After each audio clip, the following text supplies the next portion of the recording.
Assalamu alaikum, dear students. I'm Tadia Kuram, your SST teacher.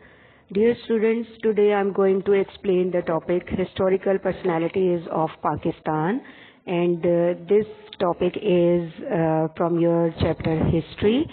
Today I'm going to explain the efforts of Quaid-e-Azam being the first Governor General of Pakistan, and the struggle of Sir Syed Ahmad Khan for the better relationship between Muslims and the Hindus, and also between the Muslims and the British. So these two main personalities which are being discussed today in my lecture.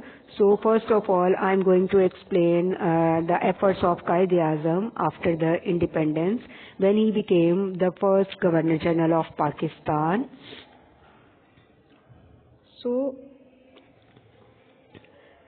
then the founder and the leader of Muslim struggle and the founder of Pakistan, Muhammad Ali Jinnah, became the first Governor General of Pakistan. He took hold of the new state. State means country. When he got the hold of the country and he became the Governor General, the condition of the Muslims were very miserable. Miserable means they were very hopeless, and there were no any type of the facility or institutions, and different type of the facilities were not available in the country, and Pakistan was in the condition of very hopelessness, and the people were in the miserable condition. They had not any type of the facilities like home, education, health, regarding anything. So at that time, Quaid-e-Azam became the Governor General, and it was the newly born country, so there were so many problems. So basically there were economic, political, administrative problems, as well as people were socially deprived. Deprived means they were hopeless. At that time he proved himself a true leader by giving his services honestly. So being the first Governor General of Pakistan, he did his best and for the betterment of the country, and he followed so many, he made so many policies and followed so many rules which are described in these policies. And following these policies, at first he did was to develop the governmental structure. He nominated Liaquat Ali Khan as the Prime Minister of Pakistan and made a federal cabinet. Cabinet means the member of the those member of the governments, those who have the some authority regarding some specific administrative institutions of the government. So he first of all announced the designation of the Liaquat Ali Khan as the Prime Minister, and after that he selected some responsible personalities for the different for commanding the different type of the institutions of the country. So this is called federal cabinet. So there was no constitutional structure at that time. So with the effort of Quaid-e-Azam, the Indian Act of 1935 was amended and enforced as a new constitution. First of all, have a look on the meaning of the word amended and enforced. Amended means to make some changes. So, and enforced means to implement, to start following. And constitution means, I have told you in the chapter State and Government, the meaning of constitution. Constitution is the book of law, rules and regulations.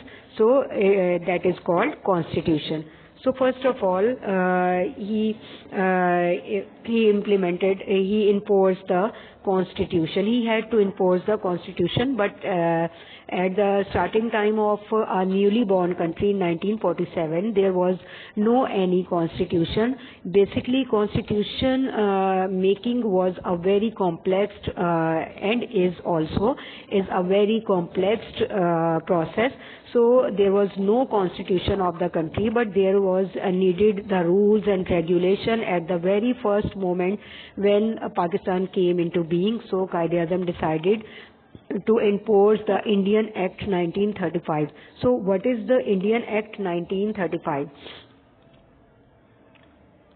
So Indian Act 1935 was the constitution when there were no partition. There was no partition between India and Pakistan. So the British introduced this act, this constitution. You can say constitution, but this was basically an act, a piece of laws. British introduced this act in the Muslim provinces. So Quaid-e-Azam decided that till then we will make the new constitution of the country and detailed constitution of the country. Till then, the Indian Act of 1935 was being enforced as a new constitution of Pakistan. So hope you will understand the meaning of amended and enforced and meaning of the this point, like act of what will be the meaning of Act of Indian Act of 1935. So he also worked to make peaceful relations with the neighboring countries. This was the priority of Quaid-e-Azam, to make to develop the good relationship between the Muslim countries, with the Muslim countries as well as the all over the world. So he decided to to make the foreign policy, the foreign policy means the policy or the rules through which a country will make the good relationship with the other countries. So that is called foreign policy. So he also a very big admirer of peace. So he wanted peaceful relationship with the neighboring countries, and he worked for this. He made the foreign policy first at the very prior basis. So Quaid-e-Azam wanted to make Pakistan a member of United Nations organization. For this purpose, he worked hard, and Pakistan became a member of UNO. It means United Nations Organization.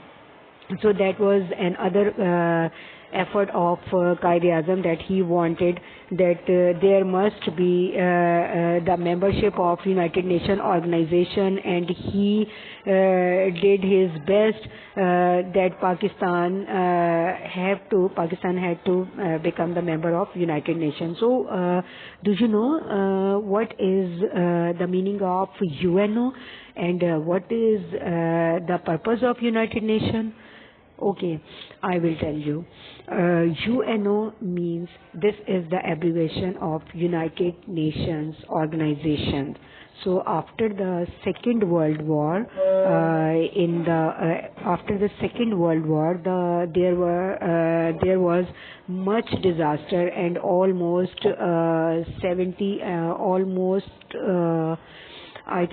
53 million people were killed in Second World War, and the nations of the world then decided there must be an organization for keeping peace throughout the world, so that the nations of the world will not fight with each other, and there must be peace throughout the world. And if there will be any conflict within the countries, then through this organization there will be the table talks, discussions, and might be possible the countries will clear their conflicts through table talks. So United Nations Organization was a big organization which was developed in 1946. So after the independence, Quaid-e-Azam started his struggle for the membership of the United Nations organization. So he paid attention to the so he wanted to make Pakistan a member of United Nations organization. So he worked hard for this, and at last Pakistan became the member of UNO. Next point is that he paid attention to the economic condition of country. He encouraged development of new organizations. He did his best for the economic development of the country and progress of the country. So for this purpose, he also made good policies, economic policies, through which Pakistan became a developed country, and Pakistan can make good progress. So these are the efforts of Quaid-e-Azam for the betterment of the country and for making Pakistan as a progressive country. So he also emphasized the importance of education. He wished for an honest and educated Pakistanis, and he made scientific and technological education compulsory in the country. He announced Karachi as the capital of Pakistan. So first of all, I want to tell you, Quaid-e-Azam was the big admirer of the educated persons, and he always encouraged the students of Pakistan to get education and do the best for the betterment of their country, for the progress of their country. So he right after the independence, he first of all he emphasized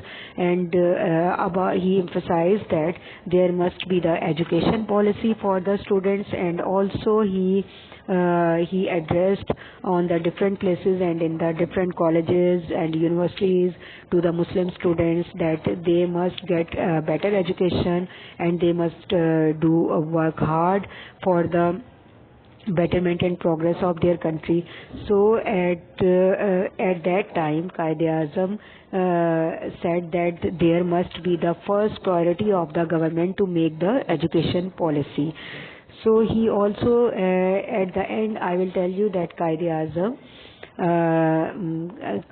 announced that Karachi will be the capital of Pakistan. So Karachi was the capital of Pakistan at the time of independence. After that, after 1961, Islamabad was declared as the capital of Pakistan. But right after the independence, Karachi was the capital of Pakistan. So these are some points and some efforts of Quaid-e-Azam Muhammad Ali Jinnah, which he did for the betterment and betterment of the country and for the progressive Pakistan, right after when he became the Governor General of Pakistan. He did a lot for us. There are so many efforts of Quaid-e-Azam before the freedom of Pakistan and after the freedom of Pakistan. He did his best. He did his best for the development of for our lives and for our country. So we should respect his efforts. We should respect Quaid-e-Azam Muhammad Ali Jinnah, and we all have a very respect in our hearts a great respect in our heart for the Quaid-e-Azam. So next personality is Sir Syed Ahmad Khan. So Sir Syed Ahmad Khan's efforts were for the Muslims of subcontinent before the independence, and Sir Syed Ahmad Khan was the great messenger of the great messenger of peace and communication between the British and the Muslims. So first of all, we will see on our book that there will be the heading of Sir Syed Ahmad Khan. Sir Syed Ahmad Khan was the most prominent Muslim figure of 19th century, and he was born on 17th October 1817 in Delhi. He was worried by the poor condition of the Muslims, and he tried to bring Muslims and British close to each other.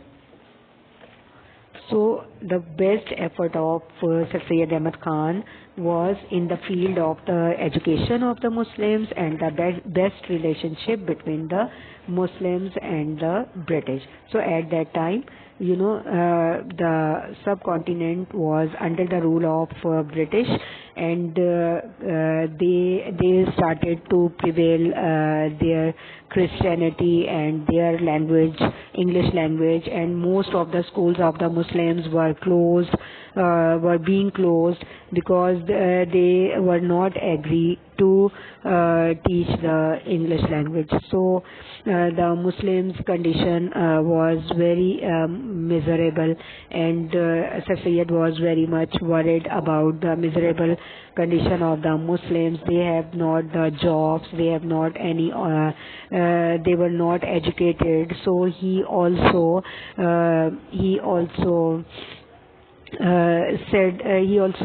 very much worried about the miserable condition of the Muslims, as well as the conflict between the Muslims and the British.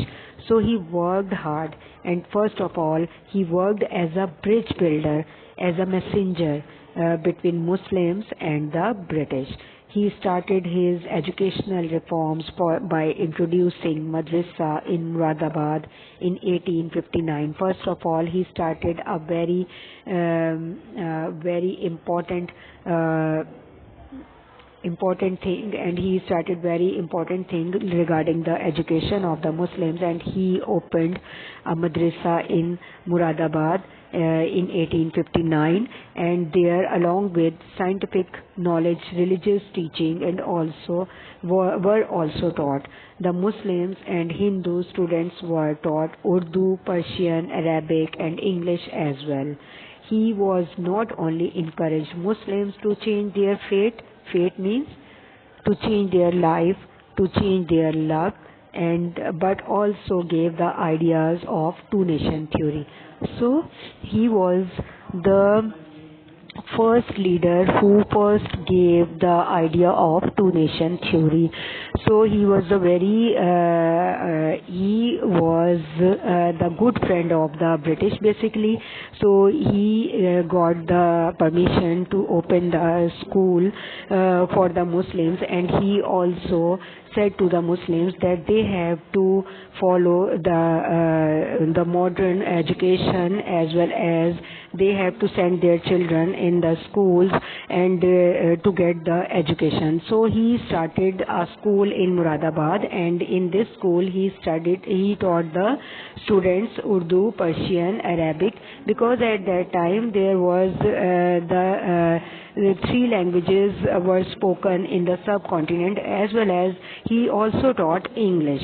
And he said to the Muslims that they have to realize this thing, that golden era of the Muslims have passed away, and now you have to get the modern knowledge. So he also started Scientific Society.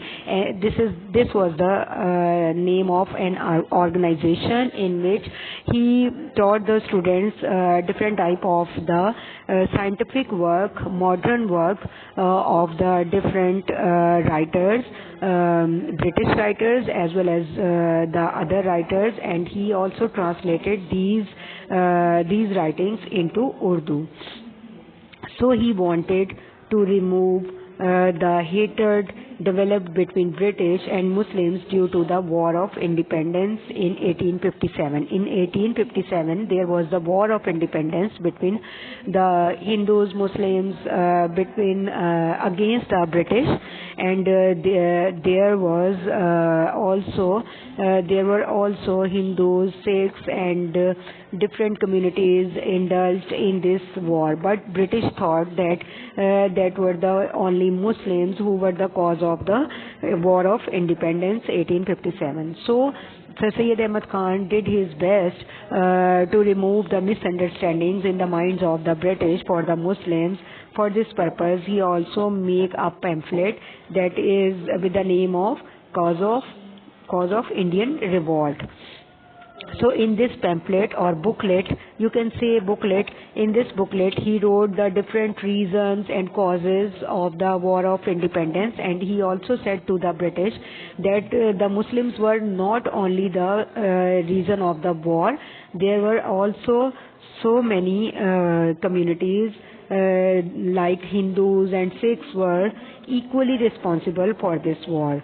So he started his efforts by following some policies. First of all, he said that the Muslims must be loyal to the British, and the second was devotion to the education, and third one was political aloofness. Aloofness का मतलब होता है to be separate, अलग रहना. यानी उन्होंने 3 तरह की पॉलिसीज मुसलमानों को बताई, मुस्लिम स्टूडेंट्स को. First of all he said that the British are your ruler, so you have to be good, you have to make the good relationship with the British as their ruler. So secondly, he said that you must indulge in getting the education, be indulged in the educational activities, and third one, to stay away from the politics. He said to the students, Muslim students, that when you will get education, then you will not be indulged in the politics. You have to be separate from the political activities. He tried to convince British also by writing this pamphlet, as I told you, Cause of Indian Revolt. He said in this pamphlet, and he also cleared the position of the Muslims that they were not only involved in the revolt in 1857, but the Hindus and Sikhs are also equally responsible for this revolt or for this war of independence. So he also encouraged Muslims to get modern education, because education was the only way to compete with the Hindus.